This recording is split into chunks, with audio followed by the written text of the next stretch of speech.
Hi folks, Bob Collins for Diver Supply.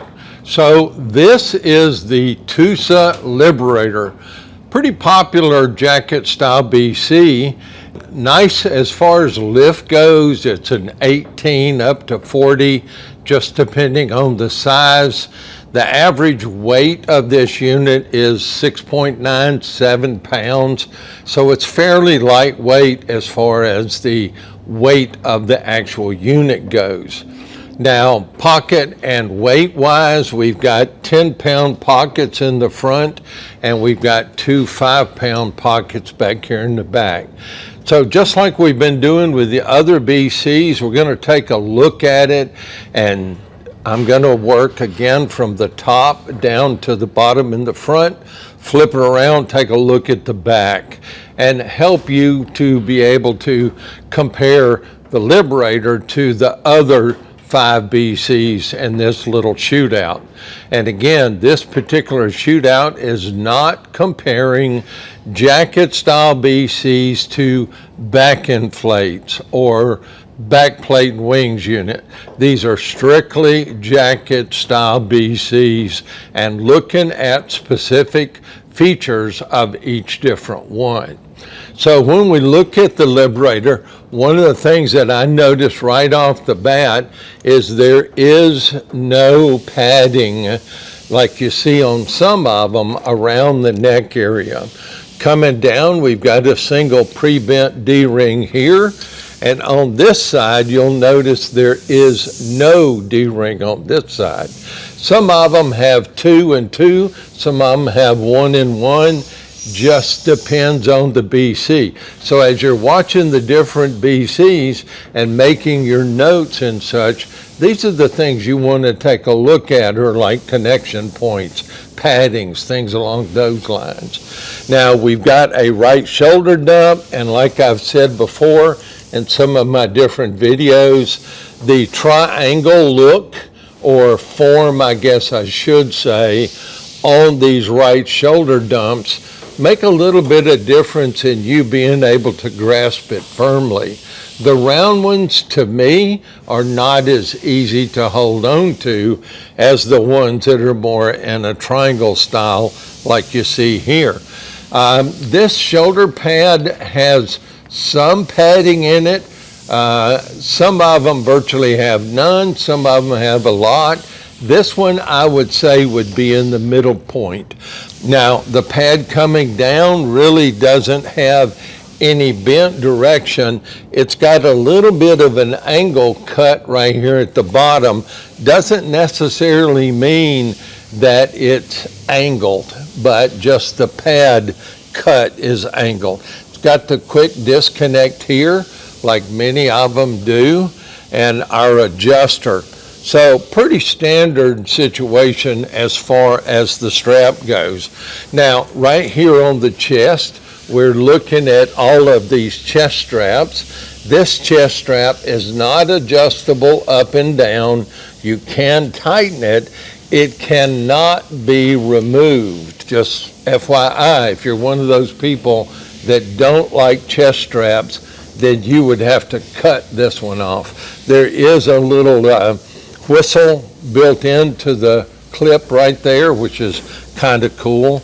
Over here on this side, when we come down on the left side, we've got our standard corrugated hose. We've got our inflator deflator. One of the things you're going to notice on this inflator deflator is the inflate button is on the top. Many of the inflate buttons are on the side.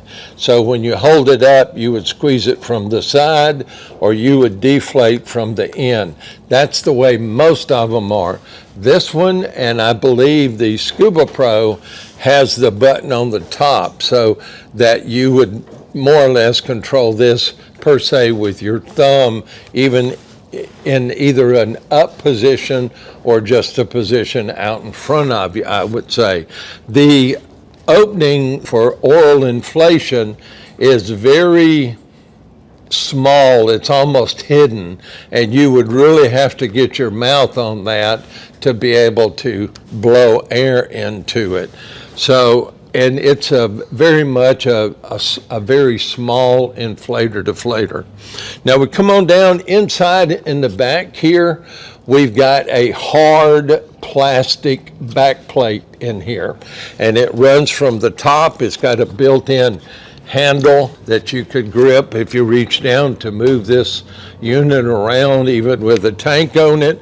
It's got a small back pad in here, and this plate extends all the way from here down here to the very bottom of the lumbar support. Coming on around over here on each side, we've got a connection point. This would be a good spot to connect your octo. Like I said, you've got one pre-bent D-ring up here. So, and as I mentioned before, if you connect your octo up here, it's a good way to block the right shoulder dump. So I would say probably connect your octo here on, and this is a very, very small plastic D-ring. There is a D-ring down here on the bottom toward the front, and this is also a small plastic D-ring. We've got a zippered pocket here. Now this zipper, compared to some of the other zippers, is I'm going to call it a lightweight. It has a very small tooth structure to it. And when you look down in here, you can reach pretty deep in here.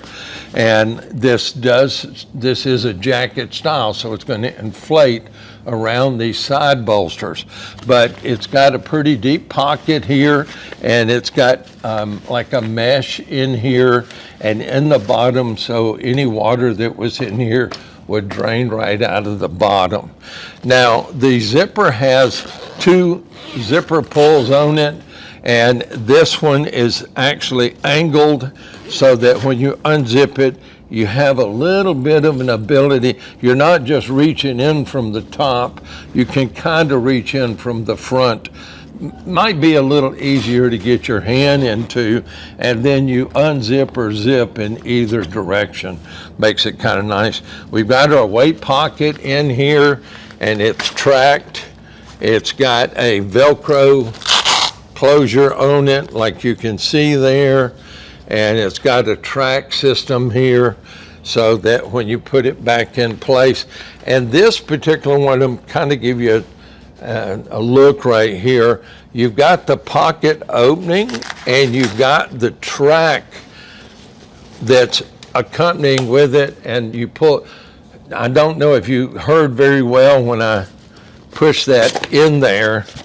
Let me get it in here, and I'll get kind of close so you can hear. Some of these have a very significant locking sound, so it's actually easy to hear underwater if you are trying to remove or replace this or add weights underwater. So let me do that. So you can kind of hear it. It's pretty good. We've got a cummerbund, a very adjustable cummerbund in here. I think you can see right there. It's got your belly buckle. Many of these belly buckles have a D-ring built on the outside or the end of them, and you can see this does not. We've got our same zipper, our same D-ring down here on the bottom, a D-ring here that you could connect your gauge with a gauge leash, or you could clip it off with a snap clip, that sort of thing. But again, no D-ring on this side. I'll give you a little secret. You can get a split ring, something I do for people all the time. Get a split ring, and you can put it right here on this buckle, and now you'll have a small spot to connect your gauge or console leash to. It kind of makes up for there not being a D-ring up here underneath the inflator deflator. Let's flip it around, take a look at the back. Now, all of these BCs come with a new low pressure inflator hose. When we look up here at the shoulder, we've got a left shoulder pull dump. We've got a right shoulder dump, and everybody knows how much I like these right shoulder dumps. Again, you can see there's no padding around the neck. We come down, we've got a valve strap, and come down, and what connects to the inside, that plate, is this, what I would call a single tank adapter here. And then we've got a single tank strap. Now, some of these BCs have a place where you could maybe take this tank strap, drop it down, and add one. This does not have that. It only has a single tank strap here. You could change it to a quick release if you wanted to, or a stainless buckle. This has got a plastic cam buckle. We've got two trim pockets back here. The trim pockets on this BC have a zipper on them, and the zipper comes down about that far. I think you could easily get that hard 5-pound weight that I showed you in a couple of the other videos on the BCs. We got another trim pocket here, and we've got a butt dump down here. So that's a quick look at the TUSA Liberator Jacket style BC. Look for the other 6 videos on the different jacket style BCs. Bob Collins for Diver Supply. If you haven't subscribed, reach down and hit that subscribe button. Doesn't cost you a penny, and I appreciate you doing so. And as I always say, dive safe out there. Thanks for watching.